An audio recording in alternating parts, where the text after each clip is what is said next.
madaxda xisbiga wadajir gudoomiyaha Kamaal Guutaale aniga ah iyo Sayid Cali Macalin Cabdulle oo ah xogayaha guud ee xisbiga ayaan halkan waxaan ku soo bandhigaynaa saxaafadda shir saxaafadeed oo runtii aan uga hadlayno halka ay marayso dacwadii ka dhanka ahayd saraakiishii askartii iyo mas'uuliyiintii ka dambeysay falkii lagu dilay shan ka mid ah askartii iyo waardiyihii iyo shaqaalihii xisbiga wadajir hooyigiisa markii lagu soo weeraray 17 December sanadkii la soo dhaafay sidaad wada ogtihiin waxa dawladda Soomaaliya ilaa hadeer wax raali gelin ah wax baaris ah wax ay ku samaysay ma jirto ay ka samaysay ma jirto falkii ka dhacay 17 December lagu soo weeraray xisbiga wadajir hay'adda dambi baarista ee CID-da waan tagnay ilaa hadda ma aysan samayn wax ah baaris ay ku samaysay dadkii dhintay iyo cidii ka dambeysay askartii dhimatay oo sidaad ogtihiin dawladdu ay markay dishay kadibna duugtay iyadoon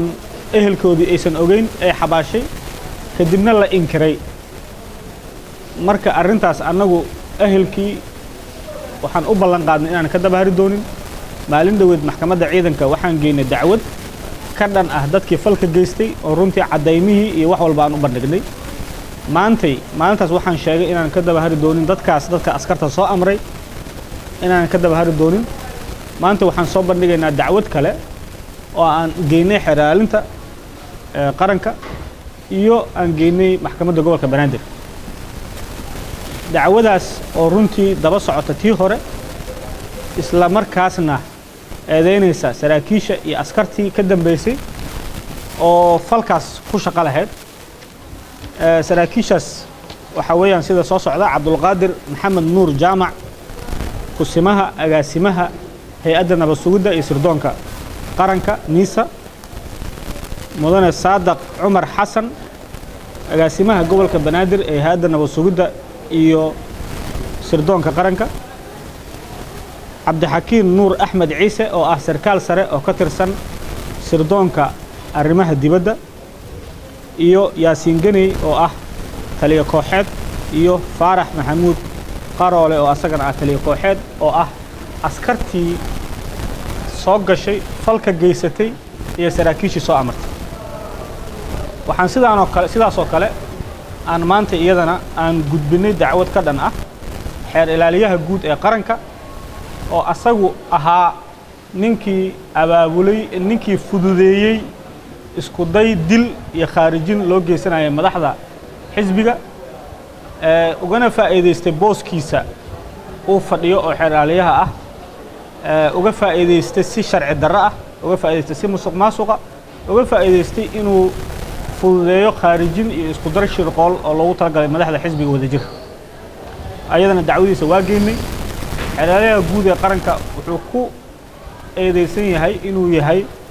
fududeeye aan fududeeyo waxaana caddayn u ah inuu warqadii u qoray nabad sugidda meesha ay ahayd inuu ugu qoro hay'adda bilayska iyadoo loogu talagalay in nabad sugiddu ay weerar u geysato xafiiskeena si sharciga aan waafaqsanayn waxaan sidoo kale meeshan aan maanta dacwadiisa aan xareynay agaasimaha madaxtooyada mudane Fahad Yaasiin oo asagana ah ninkii abaabulay weerarka isticmaalay hay'adaha dawliga ee kala duwan kuwa sharciga sida xeer ilaalinta iyo isticmaalay kuwa nabad sugidda iyo hay'ado kale oo kala duwan asaguna runtii dacwadiisa eedeyntiisa aan eedeyn ay tahay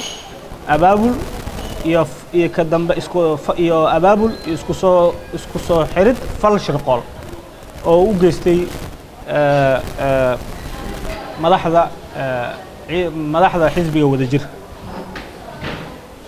iyo dadkii lagu dilayba waxaan halkan dacwadan ay si cadaymaheeda iyo waxay wadataa iyo sidii falka u dhacay markhaatiyadii iyo evidences aan ka wada hayno dadkii aan anaga dacweynay waxaan ku soo gabagabeynayaa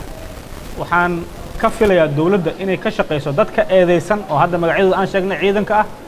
iyo dadka civilianka ah oo ayagana magacyadooda aan sheegnay waxaan rabnaa si loo fududeeyo dacwadooda ee u socoto waxaan rabnaa xilka in gooni looga istaago sida dimuqraadiyadda ninka xilkiisa la soo eedeeyo oo maxkamaddu ay u yeerto oo xeelaalintu ay yeerto waxaa loo baahan yahay inuu gooni uga istaago shaqooyinkiisa u haysto xeer ilaaliyaha ma soco karto dacwo haddii asaga aan xilkiisa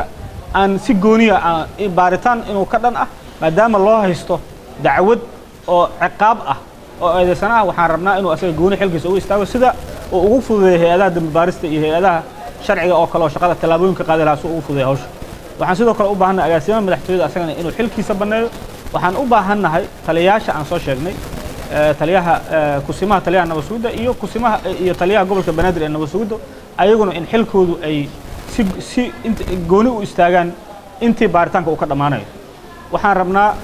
in madaxda qaranka arrintaas ay dhegaysato waa sharciga iyo saraynta sharciga cidna